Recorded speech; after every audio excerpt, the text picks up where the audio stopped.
Hello everyone, welcome to another episode of TC Talk, back today with another video. And in today's video, I wanted to have a little bit more of an in-depth discussion on the Ira headpiece that's going to be coming out in the Armory deck. Kind of talk about what I think it can mean for the hero and how I think it might just be more than a side grade or more than a starter level equipment. Kind of talk about how I think it plays into Ira's macro kind of game plans and game states and how it could possibly shore up some of her weaknesses, and I'll go in depth about that and get your thoughts on it as well, so we can maybe get some more inspiration on the hero, kind of have some different builds and some different ways of thinking. But if you're new to the channel, welcome. Thank you so much for stopping by. Hopefully enjoy your stay. If you're a long-standing supporter, thank you so much as always. Feel free to check out the creator worksheet down below, all that good stuff. We will get right into it. So I'm going to bring these up here. These are the two equipment pieces that were brought up for the Ira Armory deck. Now, we don't have all of the Vengeance cards spoiled yet, so we only can, speculate but so much. But one of the equipment pieces, Iris of the Blossom, was the one that kind of is like the least exciting one, it seems, from the general community as a whole, especially in like the general Ira Discord and Purple and stuff like that. Okana Scar Wraps has been kind of oogled over a little bit, both from Ira perspective is, at least Iras are like curious to see if it's going to be viable. +1 to any ninja attack is pretty good.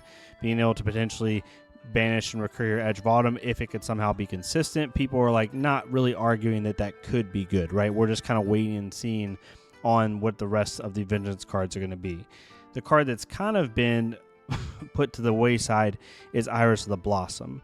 Now, for anyone, again, that's not aware, Iris of the Blossom is instant. You tap it, discard a card, search your deck for Whirling Mist Blossom, banish it, then shuffle. You may play it this turn. Activate this only if you have hit this turn. It also has Blade Break too. So this headpiece is obviously competing with Mask Momentum. Now, you are talking to the biggest Mask Momentum stand in the world. I have played Mask Momentum in Katsu since I started playing, even when, like, back in the Bonds era, like heavy hitters, when Mask of Bouncing Links was just kind of a better headpiece for Katsu, I still ran Mask Momentum. Like, I have ran it nearly at a detriment. So making a video like this, I'm trying to be as objective as possible because I really do think Iris of the Blossom has some applicability when it comes to what it can mean for Ira and how it can kind of change her macro game plans. The first thing I want to talk about is Mask Momentum. Mask Momentum has been a staple in Ira, obviously, since her inception at the beginning of the game, right? And when Welcome to Wraith came out. And I think a lot of people, there are some newer players who didn't play like Blitz Ira, but, I think Mask Momentum for Ira specifically became like the de facto headpiece because of that Kadachi for 1, Kadachi for 2 attack mentality.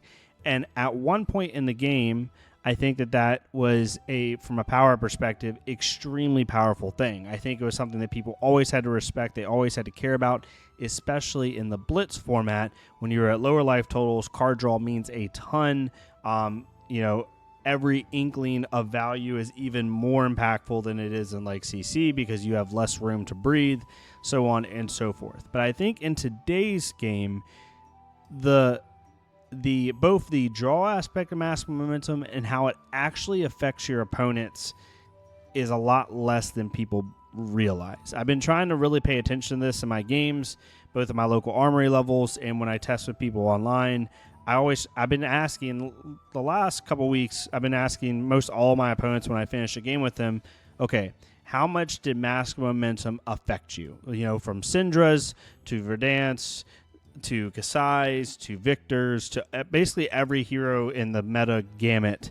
I've asked, like, okay, how much did Mask Momentum, 1, how much did you think it impacted that game?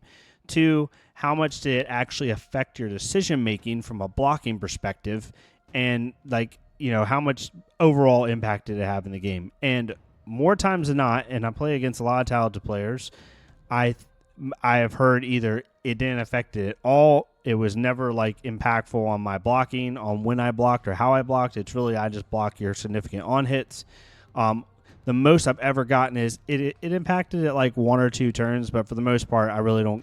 I don't think about when I need to block because of Mask. It's more of like what on hits are you presenting to me that I care about.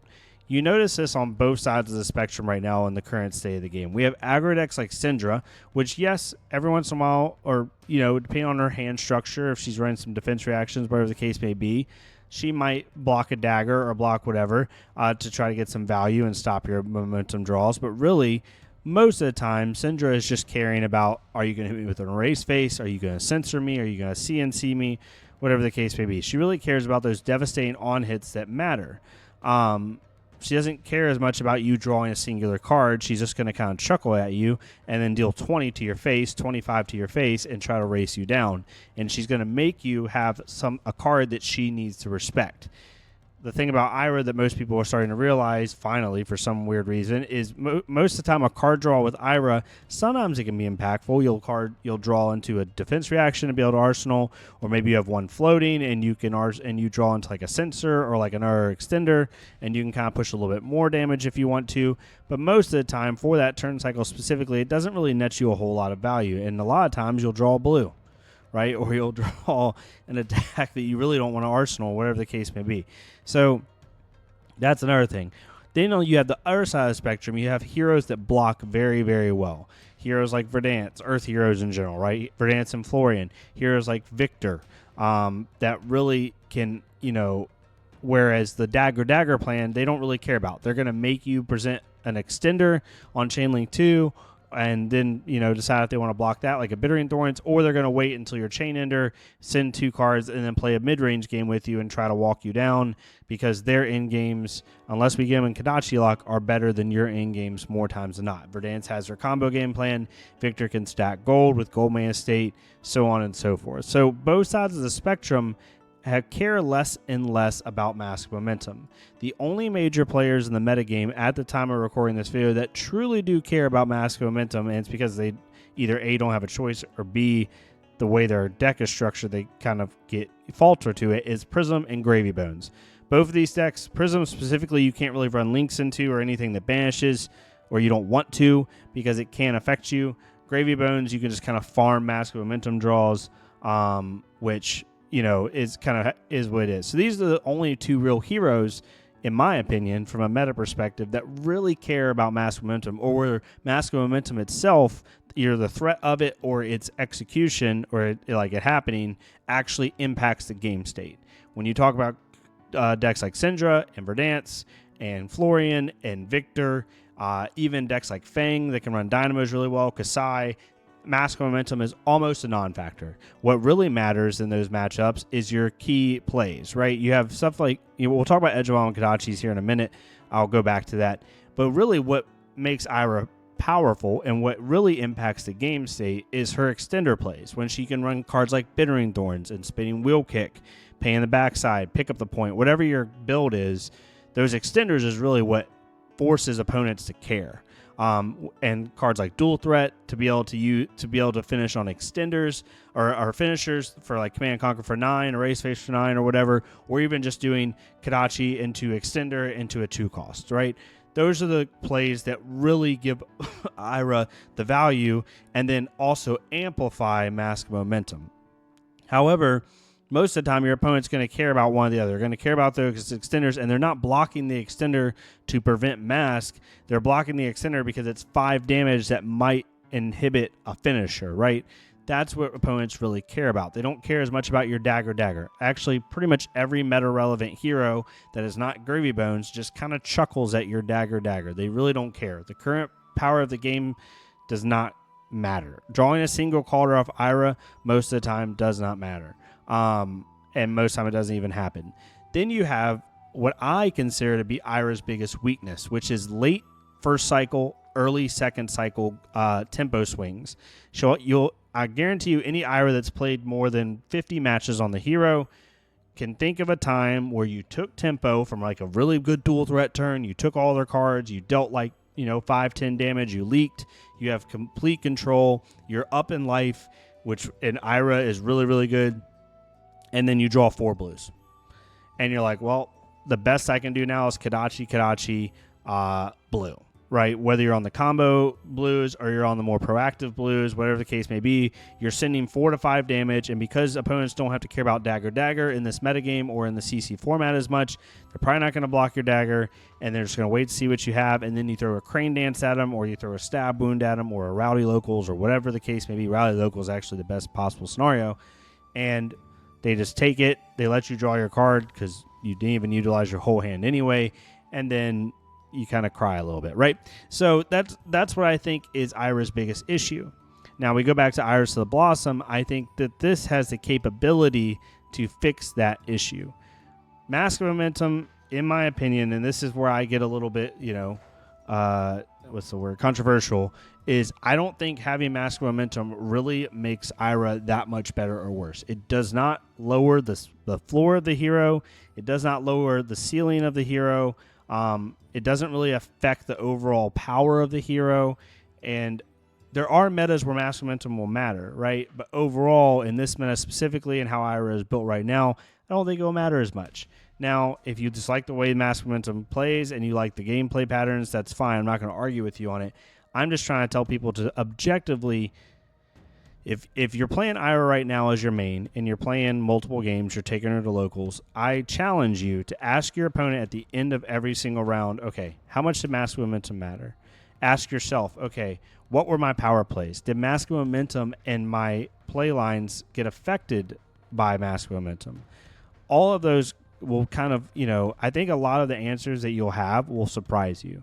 And you'll find out that Mask of Momentum is a little bit hive mindish in terms of everybody thinks it's good because it was good in Blitz and a time in the game where the power level wasn't as high, blocking wasn't as good. We didn't have 12 0-for-4 defense reactions in the game, so on and so forth.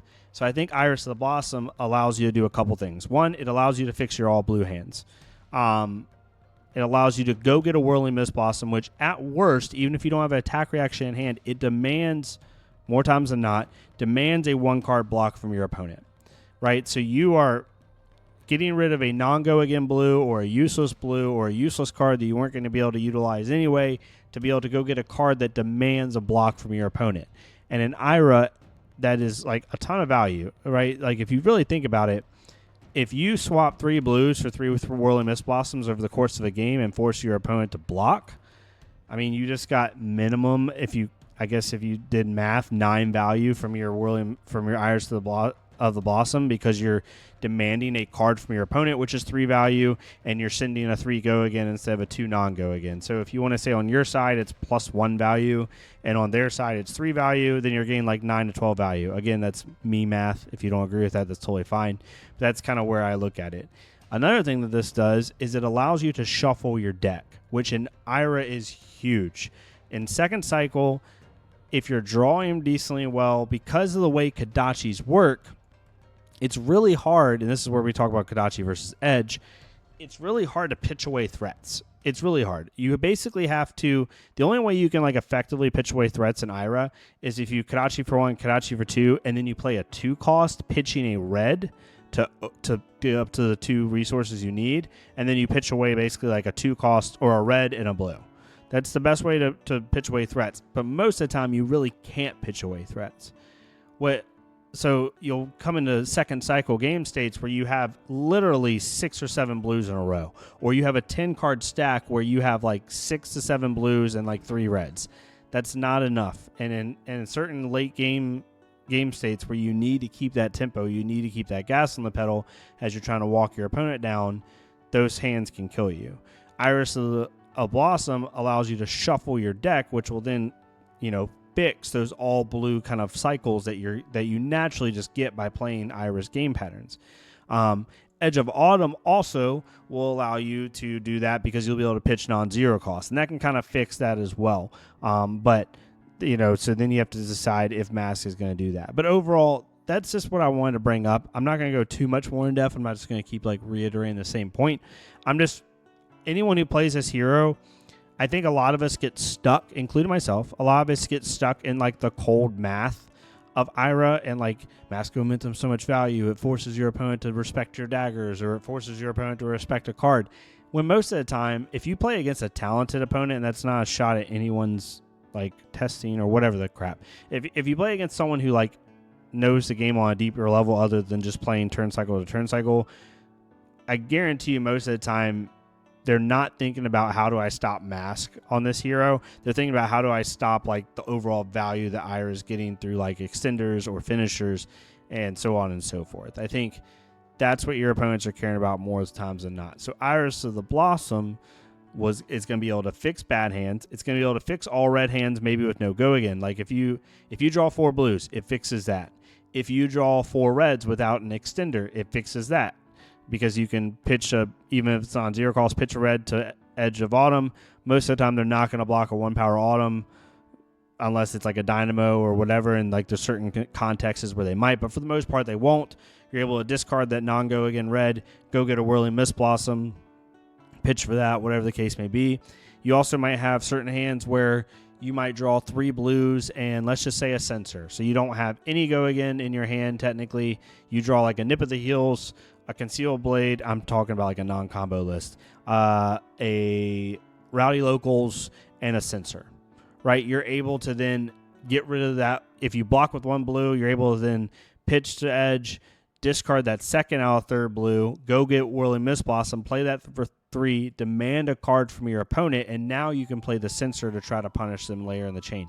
Before, it was basically block with 2 cards and then Edge for 1, Censor for 6. So a 2-card 7 after blocking 6, which isn't bad, but why wouldn't you be able to utilize that 1 card to then demand a card from your opponent? It all depends. There's a lot of context to this, a lot of turn cycle like situations that could lead one mask to be better than the other. You really have to evaluate your meta, what you care about, things of that nature. But I do think the whole point of this video isn't to say that Iris of the Blossom is hands down better than Mask Momentum. It's the best headpiece. You should run it. I'm just trying to get rid of the hive mind that I think a lot of people, at least I see a lot of people on right now, of like Mask Momentum is the only way to play Ira.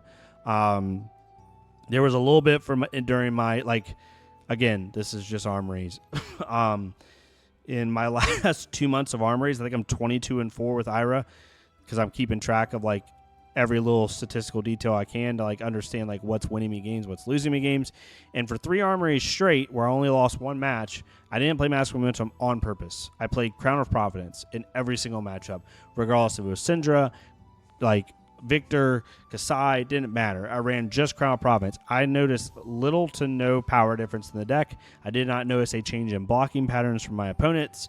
I think a lot of people are just thinking in the old way of Mask Momentum instead of actually objectively looking at their game states and being like, okay, how much does this headpiece actually change what's going on? Okay, so I won't ramble anymore. Going on 17 minutes. I just wanted to bring this up to get people's brains churning. Like when this armory deck comes out, try the new headpiece. You know, test with people you trust. Ask them like how much different does this feel playing against this? Right? Does it feel better? Does it feel worse? Does it feel easier to block me? Does it feel a little bit harder to block me? Stuff like that. I think that's going to be a really useful thing to go through in terms of this hero. And I think it's something that we all need to kind of explore a little bit and try to just avoid the hive mindset. Ira's already in a better spot from a building perspective than she was a year ago, or like when she came out. There was kind of like one way to play Ira. Now we have like several ways to play Ira, and when this armory dunk comes out, we're going to have even more ways to play Ira. And we haven't even talked about Edge of Autumn and the arms and all that stuff yet either. So there's a whole lot of things for that. But yeah, definitely let me know what you think of this. I'd love to get your thoughts. Even if it's complete disagreement, that's fine. I just want to be able to have some of these healthy discussions and get people's brains thinking objectively as well as they possibly can. But if you enjoyed this, please leave a like, comment, or subscribe. If not me, it's completely fine. Go to another creator, leave a like, comment, subscribe on their stuff. Let's get more people seeing this game, and I'll see y'all next time on TC Talk. Thank y'all so much.